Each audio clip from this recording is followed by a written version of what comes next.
We'll verify the recording. याद रखो मेरी इस बात को, एक दिन आएगा जब भारत की पार्लियामेंट में किसी मुसलमान का मॉब लिंचिंग हो जाएगा। वो दिन दूर नहीं है अब। दानिश अली हमेशा प्रोवोक करते हैं हर सांसद को, हमेशा कुछ न कुछ उनके वाहियात से बहुत अभद्र भाषा में, जो कि सदन की गरिमा को गिराने वाले शब्द होते हैं।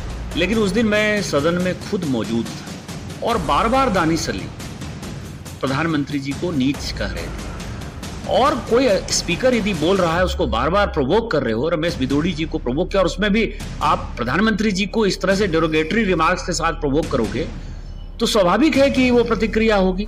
बात ठीक है, ऊपर करना नीचे करना। उसने जीते जी अपनी पत्नी को मार दिया और नीचे वाले को पता ही नहीं है क्या होता है घर परिवार का चलाना। भारतीय संसद में हर किसी को हक लगता है, कोई इंडिपेंडेंट है तो भी, कोई अगर अपने दल से अकेला चुनकर आए तो उसको भी, लेकिन ये कह देना किसी को हक नहीं मिलेगा, किसी को लिंच कर दिया जाएगा, राजनीति करना अपना मतलब। देखिए, संसद गालीकांड का अर्ध नहीं पूर्ण सत्य आज आपको बताएंगे। कुछ चिट्ठियां मेरे हाथ में, जो चिट्ठियां लिखी गई है मैं आज आपको बताऊंगा, इसलिए संसद गालीकांड का अर्ध नहीं पूर्ण सत्य। देखिए, हम फिर से कह रहे हैं कि देश की संसद में बीजेपी सांसद रमेश भिदोड़ी और बसपा सांसद दानिश अली के बीच जो कुछ हुआ वो निहायत ही शर्मनाक है। रमेश भिदोड़ी ने जिन शब्दों का प्रयोग किया था वो क्षमा योग्य बिल्कुल नहीं है। देश की संसद तो छोड़िए, संसद के बाहर भी किसी को गाली देना या उसके लिए इस तरह के अपमानजनक शब्दों का प्रयोग निंदा योग्य ही नहीं, बल्कि हम क्लियर कहते हैं कड़ी कार्रवाई डिजर्व करता है। रमेश भिदोड़ी ने जो कहा गलत, कार्रवाई होनी चाहिए। लेकिन भिदोड़ी के बहाने ना हो ये रहा है कि कुछ लोग डर की दुकान खोलकर बैठ गए हैं। डर की दुकान, इन्हें मुसलमानों को डराने और नफरत फैलाने का मौका मिल गया है। कुछ लोग तो इस गालीकांड को धार्मिक रंग दे रहे हैं, धार्मिक रंग, सांप्रदायिक रंग। इनकी डर की दुकान खुल गई है यहाँ पर। कह रहे हैं कि वो दिन दूर नहीं है जब संसद में किसी मुस्लिम सांसद की मॉब लिंचिंग हो जाएगी। जी हाँ, ठीक सुन रहे हैं आप। वो कह रहे हैं कि वो दिन दूर नहीं है जब संसद में किसी मुस्लिम सांसद की मॉब लिंचिंग हो जाएगी। मतलब जबरदस्ती की डर की दुकान खोलकर बैठ जाते हैं लोग। इन शब्दों का इस्तेमाल ऑल इंडिया MIM के चीफ असद ओवैसी ने किया है, जिनकी पार्टी ने महिला आरक्षण का विरोध किया ना, उन्होंने किया। उन्होंने हैदराबाद में एक रैली में बोलते हुए कहा कि याद रखो मेरी इस बात को, हिंदुस्तान की संसद में एक दिन ऐसा आएगा, संसद में किसी मुसलमान की मॉब लिंचिंग हो जाएगी। भिदोड़ी बहाना मुसलमानों को डराना। बयान शर्मनाक है रमेश भिदोड़ी का, लेकिन उससे ज्यादा शर्मनाक सियासत हो रही है उनके बयान पर। फिर से समाज को बांटने की कोशिश, नफरत, बंटवारा।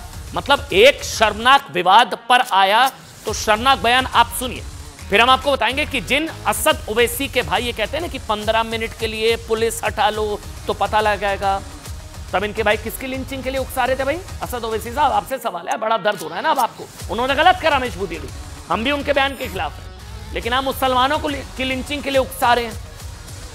आप मुझे बात बताइए, जब आपके भाई ने कहा था 15 मिनट के लिए पुलिस हटा दो, तब वो किसके लिंचिंग के लिए उकसा रहे थे? या खुद असद ओवैसी ने जब कहा था, याद है, मोदी योगी चले जाएंगे तो फिर क्या होगा, कौन बचाने आएगा, तब असद ओवैसी साहब आप कौन से शांति के कबूतर उड़ा रहे थे? पहले सुनिए आप असद ओवैसी को। भारत की पार्लियामेंट में एक बीजेपी का एमपी एक मुस्लिम एमपी को बकवास, गंदगी, गाली देता है। एक एक बात, मैंने क्या क्या बात बोलता है। लोग कह रहे हैं नहीं पार्लियामेंट में नहीं बोलना चाहिए था। अच्छा, पार्लियामेंट में नहीं बोलना चाहिए था? बोले कि नहीं, उसकी जबान खराब थी।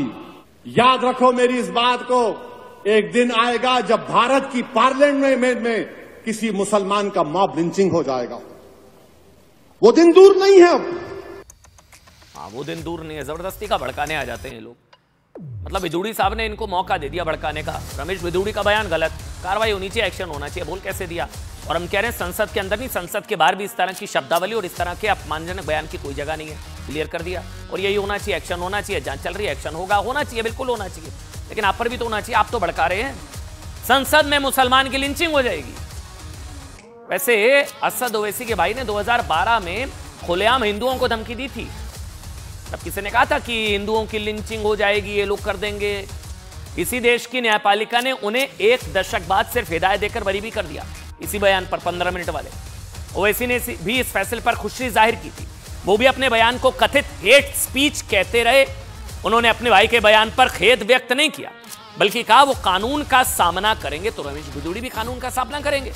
वहां पर हम मुसलमानों को क्यों भड़काएंगे, मुसलमानों की लिंचिंग हो जाएगी। लेकिन बिदुड़ी के बयान पर उन्हें सीधे मुसलमानों की मॉब लिंचिंग का डर सताने लगा, वो भी देश की संसद में। जबकि इस मामले की लोकसभा स्पीकर, सुनिएगा जो अब बता रहा हूं, लोकसभा स्पीकर इस पूरे गाली कांड की जांच कर रहे हैं। हालांकि रमेश बिदुड़ी ने जो कहा वो सदन के पटल पर कहा, सबने सुना। उनका बचाव करना भी हास्यास्पद होगा। बचाव करना कोई कर भी नहीं रहा, मेरे ख्याल से कोई भी बचाव नहीं कर रहा रमेश बिदुड़ी का। लेकिन ओवैसी साहब को ना तो जांच से मतलब है, ना स्पीकर द्वारा कार्रवाई का इंतजार करना चाहते हैं। उन्हें तो सिर्फ अपनी डर वाली दुकान खोलकर बैठ जाना है। वो चलाने से मतलब है देश में माहौल खराब हो, जो है नफरत का माहौल हो, सांप्रदायिक सौहार्द बिगड़े, मुसलमानों की लिंचिंग हो जाएगी संसद में। लेकिन आज ओवैसी समेत उन तमाम लोगों को यह भी जानना चाहिए कि बकौल बीजेपी इस मामले की शुरुआत कहां से हुई। देखिए, खबर के दोनों पक्ष आपको दिखाना जरूरी। रमेश बिदुड़ी ने जो कहा गलत कहा, दानिश अली का पक्ष हमने आपको दिखाया। अब बीजेपी का क्या दावा है? बीजेपी के कुछ सांसदों का जो दावा है कि दानिश अली ने प्रधानमंत्री नरेंद्र मोदी के लिए नीच शब्द का इस्तेमाल किया था। दानिश ने भड़काया, फिर रमेश बिदुड़ी ने इस तरह के अपमानजनक, अभद्र, गरिमाहीन टिप्पणी की और इसकी प्रतिक्रिया में बकौल बीजेपी कह रही है कि दानिश अली ने भड़काया, उकसाया, प्रधानमंत्री को नीच कहा। और उसकी वो अक्सर उकसाते हैं, भड़काते हैं दानिश अली, और उसकी प्रतिक्रिया में रमेश बिदुड़ी ने वो सब कहा जो उन्हें नहीं कहना चाहिए था। बीजेपी के कई सांसदों ने ये दावा किया है। उस दिन लोकसभा में बसपा सांसद दानिश अली ने प्रधानमंत्री के लिए नीच शब्द का इस्तेमाल किया था। देखिए, हम फिर क्लियर करते हैं। अगर वो नीच या वो गाली दे रहे हैं तो आप थोड़ी ना गालीबाज बन जाएंगे, आप थोड़ी ना गाली गलौज पे उतर आएंगे। ये कोई जस्टिफिकेशन नहीं है, लेकिन खबर का दूसरा पक्ष बताना जरूरी है। बीजेपी जो कह रही है कि नीच शब्द का इस्तेमाल किया, ये दावा करने वालों में गोरखपुर से बीजेपी के सांसद रवि किशन, गोड्डा से सांसद निशिकांत दुबे और बीजेपी के राज्यसभा सांसद हरनाथ सिंह यादव शामिल हैं। निशिकांत दुबे और रवि किशन ने तो लोकसभा अध्यक्ष को एक चिट्ठी लिखकर दानिश अली की प्रधानमंत्री पर कथित टिप्पणियों की जांच करने के लिए भी कह दिया है। हालांकि इस पर दानिश अली का अब यह कहना है कि बीजेपी को कुछ बेहतर आइडिया लेकर आना चाहिए था। उनका भी पक्ष आपको बता रहे हैं, यानी कि दानिश अली कह रहे हैं कि बीजेपी बिदुड़ी के बचाव में यह सब कर रही है। आपको भी दोनों पक्षों को सुनना चाहिए और आप तय कीजिए कौन सही कौन गलत। दोनों पक्षों को आपको सुनाते हैं। रमेश बिदुड़ी जी ने जो शब्द उपयोग किया वो कहीं से भी एक्सेप्टेबल नहीं है, वो गलत शब्द है और इन शब्दों का प्रयोग जो भी करते हैं वो निंदनीय है। लेकिन उस दिन मैं सदन में खुद मौजूद था और बार बार दानिश अली प्रधानमंत्री जी को नीच कह रहे थे, और कोई स्पीकर यदि बोल रहा है उसको बार बार प्रोवोक कर रहे हो। रमेश बिदुड़ी जी को प्रोवोक किया और उसमें भी आप प्रधानमंत्री जी को इस तरह से डेरोगेटरी रिमार्क्स के साथ प्रोवोक करोगे तो स्वाभाविक है कि वो प्रतिक्रिया होगी। तो मैंने स्पीकर साहब को कहा कि इसकी जांच कराइए। खुद दानिश अली के कमेंट का भोगी हूं। उन्होंने अभद्र भाषा मेरे परिवार पर, मेरे बच्चों पर की थी। उन्होंने 2 बार मुझ पर यह अटेम्प्ट किया था। जब भी मैं बोलने के लिए खड़ा हुआ था पार्लियामेंट में, दानिश अली हमेशा प्रोवोक करते हैं हर सांसद को, हमेशा कुछ न कुछ उनके वाहियात से बहुत अभद्र भाषा में, जो कि सदन की गरिमा को गिराने वाले शब्द होते हैं, वो प्रोवोक करते हैं बहुत तीखे शब्दों के साथ, बहुत अभद्र भाषा में, बहुत ही गलत भाषा में, बहुत गंदी भाषा में।